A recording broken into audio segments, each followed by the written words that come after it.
Right, shalom everybody. Today we're going to learn how to make for PSaCh. PSaCh is going to be, if you're keeping the calendar, it's going to be April 2nd. I know many of you on different calendars, but we're going to do some unleavened bread. And so, since I've got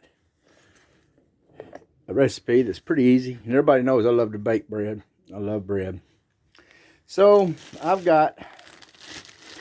adding a little bit of flax, okay, to my 10 grain, my bag of 10 grain.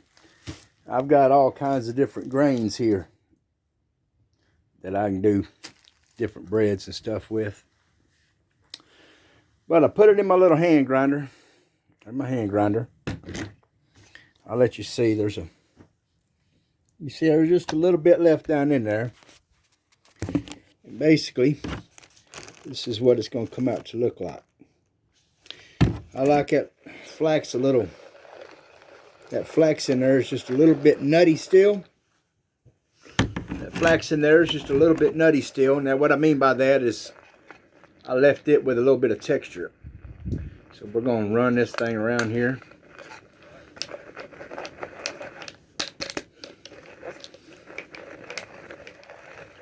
I'm just kind of showing this last little bit in the grinder.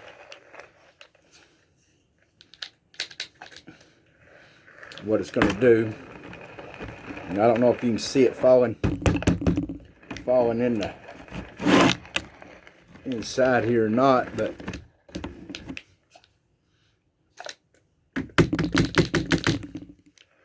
get that last little bit. It works really good. This little hand grinder, it's work, folks. But if you want to experience PSaCh like the Brett did in Mnleavened, Egypt, before we left, we didn't have no leaven. We didn't take no leaven with us.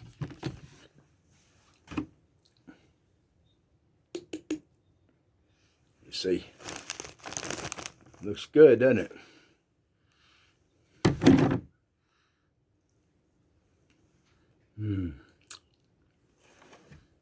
That's good. That's good flour. Now,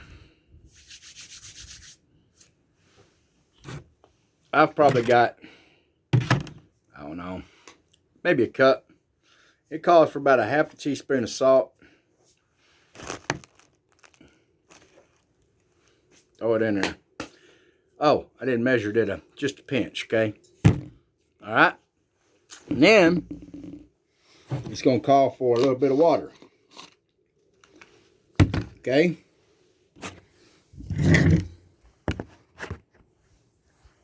Let me move this. There we go. So here's our grain.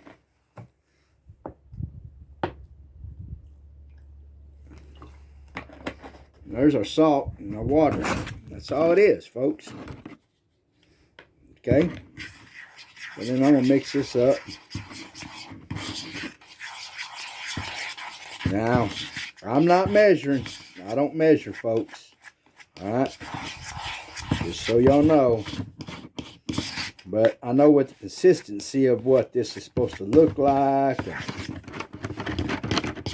what this is.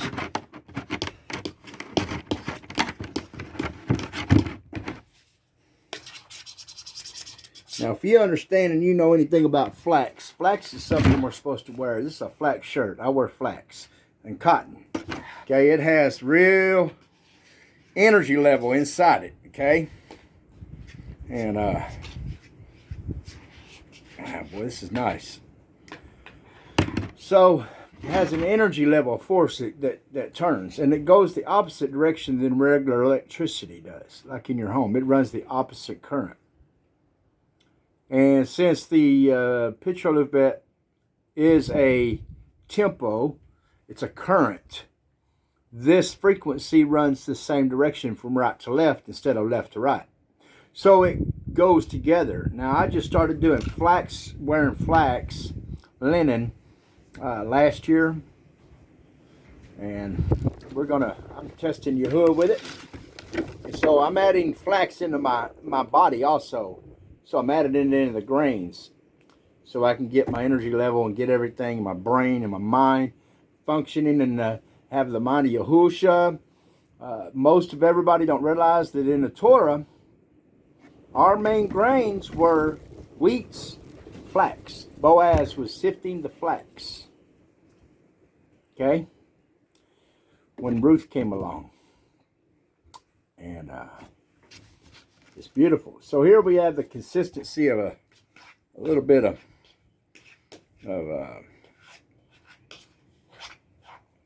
our dough is wet a little bit. Our flour. So what I'm going to do is I got a little bit of wax paper right here that I'm going to put this out on. Now I ain't got a roller. I'm going to do it the old ancient style, you know, the old toque way.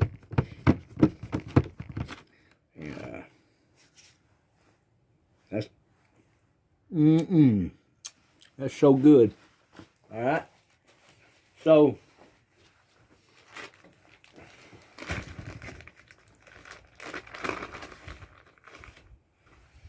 I'll sprinkle a little bit of more regular flour out here on top,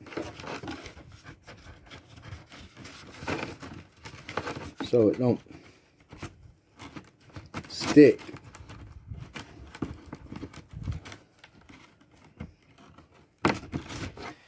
Okay, a little bit more ground flour, real fine ground flour there, and take another one of these little plates here, and we can smash it out thin. Oh, sorry about that, folks, but smash it out thin.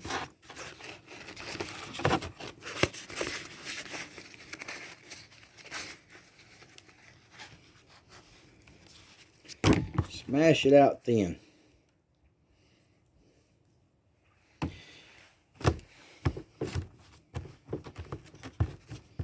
Maybe, just maybe, when it gets in my frying pan, oh, it's going to be good. Okay, now, we're going to get us some good olive oil, some real good olive oil, okay? Put a little bit of this in my frying pan. Turn my pan on here.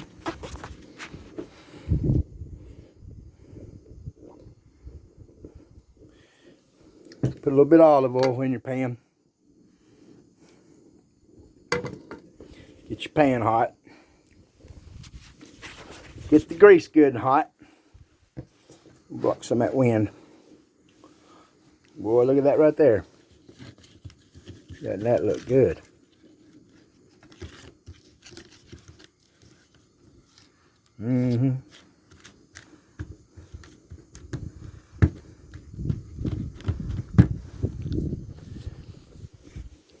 Let that pan get hot. You can see whenever that pan starts getting hot, if you watch your oil, it'll start separating. It'll start moving from the center of the pan. It'll start going outwards. It'll run like water.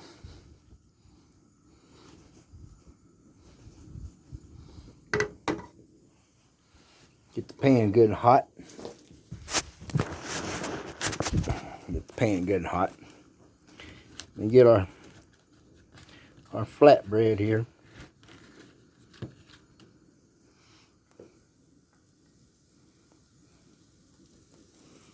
Put a little bit of flatbread in there.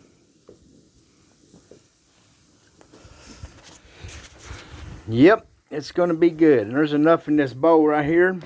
There's probably enough to do probably four of these right here. Now when I did that in my grinder, I didn't grind it up as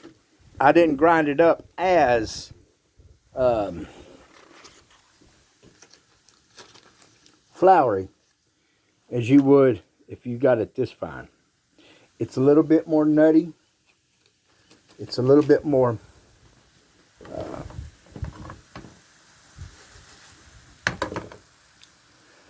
has more chunk in it, and I like it that way though. So this is going to cook here for a few minutes on one side. It's kind of like you would pancakes, I guess.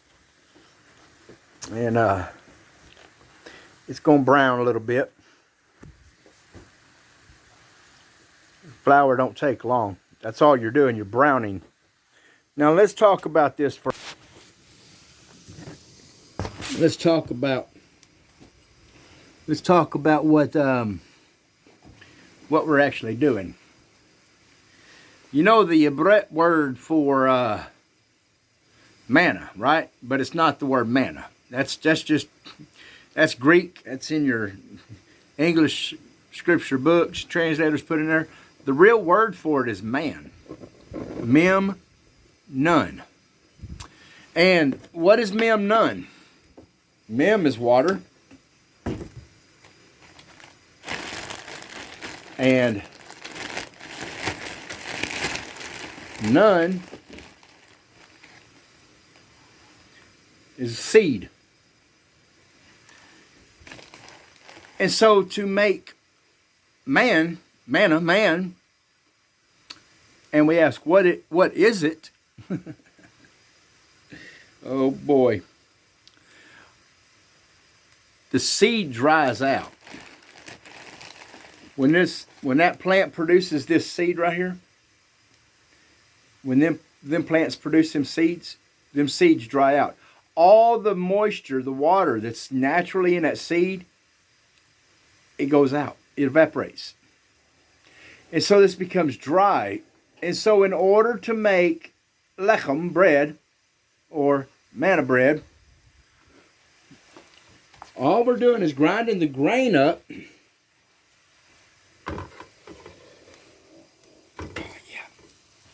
All we're doing is grinding the grain up to make a flour, and we're adding the water back into it. Man, water and seed.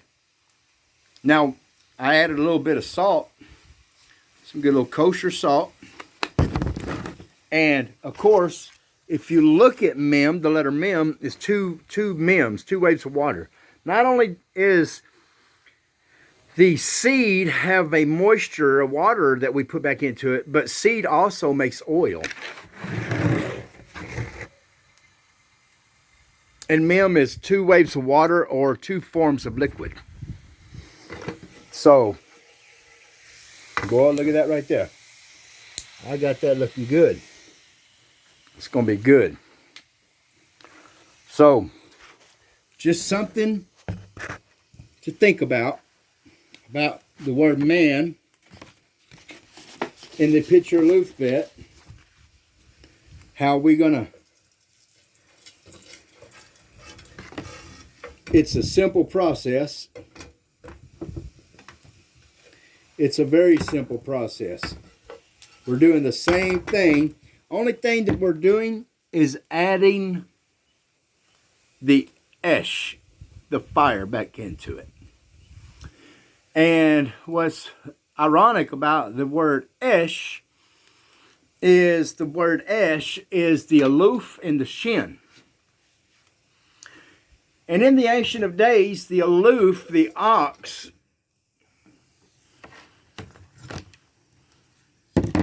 unleavened bread. The aloof, the ox, would tread over the grain in the storehouse. And the husk that came off of that grain would be sifted. And Boaz was throwing the wheat and the flax up in the air, and the wind was blowing through, and it was blowing the husk, the covering of the seed off. And then the ox, the aloof, they put it on a grinding wheel, and I'm the ox right now, I'm the aloof. And they would put him out here on a grinding wheel, on a rock, on a lumid, a staff, and he would turn the grinding wheel. This is the grinding wheel in here. And he would turn this, and that would grind that grain back up. So the aloof, the ox, and shin being the word tooth or teeth, combined means fire. Because it took a combination of both of them to make esh, fire. And shin is spelt with a nun at the end of it, and a nun is seed, grain. And so inside the word esh, not only do we have a staff or a yoke, aloof is an ox and a lummed, and a pay, the mouth. Watch. That he's going around. And shin is the teeth that devours the seed to make the word fire. And we imply the mem and the nun, the oil and the water, with fire ash and the seed combined. Unleavened bread. This is out of the world. This is really good. Now,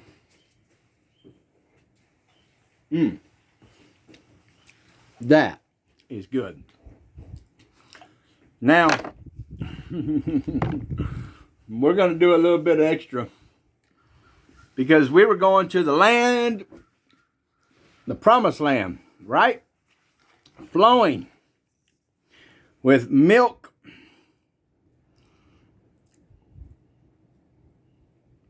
and honey.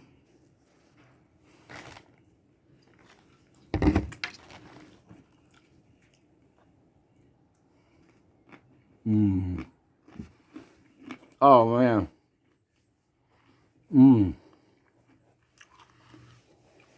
And again, flowing with milk and honey. Mem is liquid, and it's spelt with two mems, two forms of liquid. Milk and honey. Milk's a liquid, and honey's a liquid. But shalom, shalom, everybody. Good leavened bread. Ancient style of Zephon Yah Ben. Shalom, get ready for PSaCh. Ta-da.